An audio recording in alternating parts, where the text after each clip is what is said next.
अस्सलाम वालेकुम दोस्तों, उम्मीद करता हूँ आप सब ठीक होंगे। मैं हूं मोहम्मद ज़ीशान और आप देख रहे हैं दी मिनास रिव्यू यूट्यूब चैनल। तो आज की इस वीडियो में यूट्यूब के हवाले से एक नई लेटेस्ट न्यूज़ जो आई है उसके बारे में आपको बताया जाएगा, जो कि कल से न्यूज़ चल रही है कि पाकिस्तान में यूट्यूब बैन हो रहा है। उसके एक बरअक्स न्यूज़ मुझे मिली है, वो मैं आपको सुनाना चाहता हूँ। थोड़ी सी वीडियो शुरू से लेकर एंड तक देखें ताकि वीडियो मुकम्मल आपको समझ आ जाए।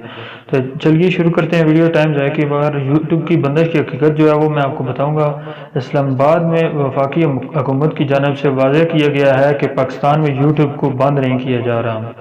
ठीक है, वज़ीर आज़म के फोकल पर्सन बराए digital media doctor Arsalan Khalid का कहना है कि पाकिस्तान में हर गुजरते दिन के साथ डिजिटल मीडिया इंडस्ट्री में निखार आ रहा है। लोग यूट्यूब पर क्वालिटी कंटेंट तैयार कर रहे हैं और ऐसे लोगों की तादाद बढ़ती जा रही है। डिजिटल पब्लिशर और यूट्यूबर को रोकने की नहीं बल्कि इनकी हौसला अफजाई की ज़रूरत है।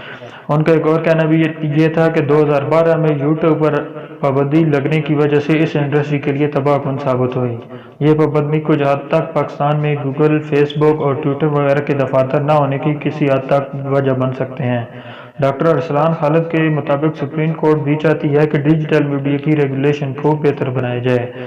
दी प्रोपोरेशन ऑफ साइबर क्राइम एक्ट के हवाले से टेक्नोलॉजी कंपनी के साथ पहले ही मुज़ाकरात किए जा चुके हैं। वज़ीर आज़म के फोकल पर्सन ने वाज़ेह किया कि पाकिस्तान में यूट्यूब बंद करने का सवाल ही नहीं पैदा हो सकता। ये थी आज की छोटी सी न्यूज़ यूट्यूब के हवाले से, जो कि आजकल कल से लोग काफ़ी ज़्यादा परेशान है। यूट्यूब पर ख़ास तौर पर काफ़ी परेशान है। उनके हवाले से ये न्यूज़ है कि फ़िलहाल ऐसी कोई न्यूज़ नहीं है कि यूट्यूब बंद हो रहा है। तो उम्मीद करता हूँ ये वीडियो पसंद आई होगी। अगर पसंद आई है तो वीडियो को लाइक कर दें, और अगर इस तरह के और इंटरेस्टिंग वीडियो देखना चाहते हैं तो चैनल को सब्सक्राइब कर दें। मिलते हैं नेक्स्ट अच्छी सी वीडियो में, तब तक के लिए अल्लाह हाफिज़। Thanks for